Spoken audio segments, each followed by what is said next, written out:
The last of the Druids update for Path of Exile 2 is just a few days away from being fully revealed, and in this video I'm going to go over my predictions for 3 buffs and 3 nerfs for patch 0.4, beginning with the nerfs.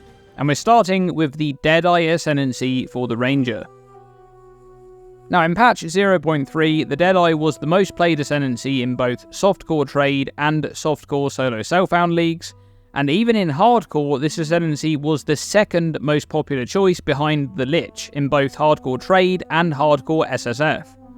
But these are just the most recent snapshots of a league which has been active at this point for over 3 months, and by now, the majority of players have moved on, and the ones that are left are likely trying out new builds and other options. So, to see the true story, we need to look at an earlier snapshot of the 3rd Edict's update. At the end of week 1 for patch 0.3, a ridiculous 42% of characters at level 80 or higher in softcore trade league are Deadeyes, and even 1 month into the update, when the meta has shaken out a bit more and the new support gem changes and balance updates are more figured out, the Deadeye still has a massive 30% share on the Ascendancy play rate chart. That is ridiculous levels of dominance. And you may say that the Amazon had a similar level of dominance in the previous patch, 0.2 Dawn of the Hunt. And you'd be right. The Amazon, in fact, had an even higher share a week in, at almost 50% play rate. But this was somewhat justified, considering that the Huntress was the new class and the headline feature of that update. For 0.3 though, there was no new class, and the Deadeye's dominance was simply the result of lopsided game balance. And the crazy thing about all of this is that for over a week before the patch went live, the community made it crystal clear that the Deadeye was going to be the top tier class for 0.3. The writing was on the wall, and even though the Ascendancy's proposed changes for the 3rd Edict were pre-nerfed several times in the updated patch notes just days before launch, these changes didn't address the fundamental issues with the Deadeye. That the class has access to one of the most generically powerful buffs in the game, that being Tailwind, in a state of game balance where damage scaling is a non-issue and speed is king. And on top of that, the Deadeye also has even more generic power from an additional projectile, accelerating bow or crossbow setups that are already ahead of melee builds in terms of power scaling. Not to mention the ridiculous row amount and how that factors into all of this. It was obvious that the Deadeye was overtuned compared to other options well before the patch went live, but none of these core issues were addressed, and the outcome was the expected one: utter dominance from the Deadeye in patch 0.3. Now this should have been the wake-up call for GGG, not just in regards to the Deadeye Ascendancy specifically, but also on a broader scale in terms of game balance. In patch 0.4, I expect changes to be made to begin to address these core problems, and nerfs to the Deadeye's Tailwind nodes should and likely will be part of those changes. Now moving on to nerf prediction 2, it is of course Herald of Thunder, and whilst you can add Herald of Thunder to many of the balancing issues I've just discussed in the previous section, this one is also part of another problem: damage types in Path of Exile 2. They're completely imbalanced. Lightning damage is head and shoulders above any other damage type for hit-based builds, and I would like to do a shout out here to a very good video made by Connor Converse, aka One Mana Left, on this very topic just a few days ago, which I'll link in the description below if you want to check that one out. But essentially, the issue here is that lightning damage is vastly superior for hit-based builds because of several mechanics that make it deal much more damage compared to, for example, physical or fire damage. The first is the fact that lightning damage has a naturally large roll range, with a very low minimum and a very high maximum damage. The idea there is that lightning damage is more unpredictable, so you can get unlucky and deal a low hit of damage, or get lucky and hit your top end range. But the problem with this large roll range is that you can influence it fairly trivially to make it much more predictable, and therefore deal much more damage on average because access to lucky damage is widely available to any class on the right side of the passive tree through just a few notables. Lucky damage rolls your damage twice and chooses the highest outcome, and once you have access to lucky damage and when you roll a lucky hit, you're going to be dealing about 30 to 33% more damage on that hit, assuming you have the large roll range resulting from flat lightning damage modifiers or base lightning damage skills. But that's just one of several problems. See, lightning damage also has the inherent benefit of being able to inflict shock, an elemental ailment that makes targets take 20% increased damage and can be scaled to do much more than that. Then there's things like the node right here for more maximum lightning damage. That one factors into the lucky damage and shock for even more damage scaling, and the fact that other damage types just have much worse utility options available to them with the current game balance. For example, fire damage has Ignite, which could be useful if proliferation was actually good and was reasonably easy to access. Or cold damage with Chill and Freeze. Well, currently damage is a non-issue for most builds, with bosses being deleted in seconds, and if that's the case, then mechanics such as Freeze aren't particularly useful, not to mention that all damage is able to stun, which makes Freeze less desirable as an inherent mechanic anyway. And all of these things combined just result in lightning damage builds dealing more damage than other damage types, and in some cases it's a lot more, like double damage. Now, even if you choose a non-lightning skill, you can still make use of flat lightning damage to deal lightning damage with that skill. Then you can make use of Herald of Thunder, which provides its benefits to you if you're able to shock and kill those shocked targets. Once again, another upside of dealing lightning damage. Herald of Thunder is just more damage and better clearing ability for those builds. And realistically, nerfs to address the core problems of lightning damage would also address Herald of Thunder directly. But I don't really expect the fundamental lightning damage problem to be addressed, at least not in 0.4.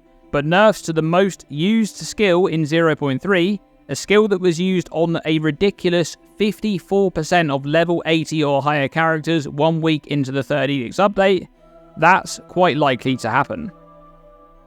Now, the third and final nerf prediction for this video is crafting. And hold on, put the pitchforks down, keep in mind that this is what I expect to see in 0.4, not necessarily what I want to see.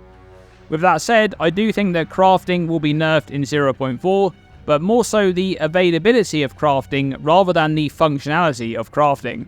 And much of this will be resulting from the fact that Abyss is no longer going to be present on every single map, so access to desecrated crafting is going to be much more limited, and you will presumably be able to target farm Abyss by using Abyss tablets to add this mechanic directly to your maps, which is a big deal, especially for solo self-found, but in Trade League, the fact that Abyss won't be appearing in every map will directly correlate to a scarcity of bones for desecration crafting, and utilising this mechanic to craft your items will be much more expensive as a result.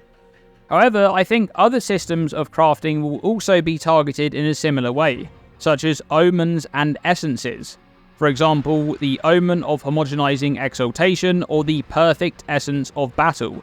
Those may be harder to find, once again raising the bar to entry for higher level crafting.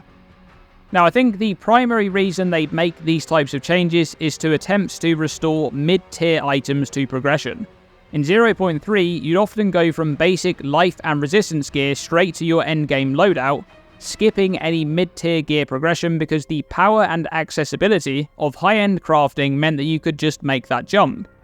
And if the cost of crafting high-end gear is considerably higher, the implication should be that utilising a combination of more readily available crafting mechanics such as perfect transmutes and augmentations, and greater essences, should be worthwhile to make that next stage of progressional gear, so you have a smoother character progression overall through mapping tiers as you face harder and harder content. Okay, let's move on to the buff predictions for Path of Exile 2's 0.4 update, beginning with the left side passive tree changes. Yes, the Druid is coming, and this will be the very first hybrid strength and intelligence class added to the game. Now, the strength int area of the passive tree is pretty much a joke. If you've looked through a lot of the options in that area, they're either outdated and just very weak, or they're just placeholder nodes, like these wheels here that only grant increased attack damage on every single node. This one here is the shape of a claw, so it's obvious this is a placeholder for the Druid. Perhaps some bear form specific nodes or something like that will replace these generic nodes in 0.4. But this side of the passive tree in general is in for an overhaul this patch with the addition of the Druid, especially parts like the armor and energy shield hybrid clusters. This is a defensive archetype which hasn't seen any love in a year of Path of Exile 2's early access, And now, with the first Strength Int hybrid class finally coming to the game, these nodes will be getting the updates they deserve to allow that archetype to function to a good standard on not just the Druid, but any class that wants to use it. Additionally, I'd expect to see some nature magic themes on the passive tree with the spellcasting Druid in mind, so that may add some interesting options for the top of the tree classes like the Stormweaver or the Blood Mage for new builds in 0.4. Now, speaking of new builds, you'll remember the Abyssal Lich alternate ascendancy in 0.3 that was accessible by jumping your ascended Lich into the Well of Souls. Presumably, that's going to stick around in 0.4 and beyond, and if it does, I expect to see more of that in future patches, which brings us to buff prediction number 2. Vaal, Blood Mage, or Gemling Legionnaire alternate ascendancy. So the league mechanic for patch 0.4 is going to be called the Fate of the Vaal, and the teaser is just a short snippet of none other than Azeri, the final queen of the Vaal before the fall of their civilization. Now, I'm not going to dive into the lore too much in this video, but I already did cover many of the important points in my previous video that I'll link in the description below. Though notably, there was a lot of sacrifice of the Vaal people during Azeri's reign, and as you can see from just a few moments strolling through the Agarat area in Act 3, that means a lot of blood being spilled. So the concept of a Vaal altered ascendancy for the Witch's Blood Mage fits right in here. However, in addition to sacrifice and the pursuit of immortality, Azeri also became obsessed with gems. An historical recounting of Vaal people describes their bodies as glittering, adorned with gems all over, which once again is a perfect fit for the Vaal alternate ascendancy of the Gemling Legionnaire, a class that thematically implants virtue gems into their skin to obtain more and more power. Now personally, I'm a huge fan of the concept of the Abyssal Lich that was added in 0.3, and I'd love to see more of these alternate ascendancies in the future, and I think that we will in 0.4. Okay, let's move on to the final buff prediction for Path of Exile 2 patch 0.4, and it's endgame unique items. So the last of the Druids is going to be an endgame focused patch. We know that much from a lot of the dialogue from the start of 0.3, where Jonathan mentioned several times that their main focus for 0.4 will be addressing the problems with the endgame.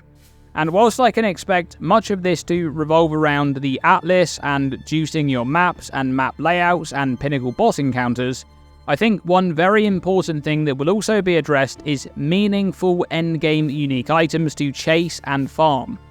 This can include core drop pool uniques that are very rare, or pinnacle boss uniques that you can target farm. One of the most disappointing parts of Path of Exile 2 is the lack of good unique items, and part of this issue is the power level of crafted rare equipment with important modifiers such as additional gem levels on weapons. The existence of these types of modifiers has significantly impacted the usefulness of uniques that lack those exact modifiers, because you're making such a giant trade-off by using them instead of a well-crafted item. And this was made even worse by the addition of the perfect essence of battle, allowing you to add a good gem level modifier directly onto a semi-crafted weapon. Put simply, it's incredibly difficult for GGG to create compelling unique items that can actively compete with crafted equipment, and that has been obvious since the launch of Path of Exile 2's early access a year ago. Now, towards the end of patch 0.3, I made a video discussing a massive problem I see with gear in Path of Exile 2, where too much power is being obtained from gear and not enough is coming from elsewhere like the passive tree. This is part of the problem that leads to many unique items being inferior options. If less power came directly from gear, then GGG would have more design space to create interesting unique items that players would actually want to use. But instead, as it stands right now, the only way they can make a good unique item is by making it completely niche and broken within that niche, such as the Last Lament, a crossbow that can be used on the Lich Ascendancy, which is incredibly powerful on those very specific builds. Now, realistically, I'm not convinced that there will be any changes made to address crafted gear power in 0.4 other than the limited access to crafting mechanics, but I do think that they'll make a pass on endgame focused unique items and add new uniques specifically with endgame builds in mind. And there you have it, my predictions for 3 buffs and 3 nerfs for Path of Exile 2, the last of the Druids. And we don't have all that long now to wait and find out, so stick around for the biggest winners and losers of patch 0.4 once the patch notes have dropped. And thanks very much for watching this video. As always, stay tuned and stay safe.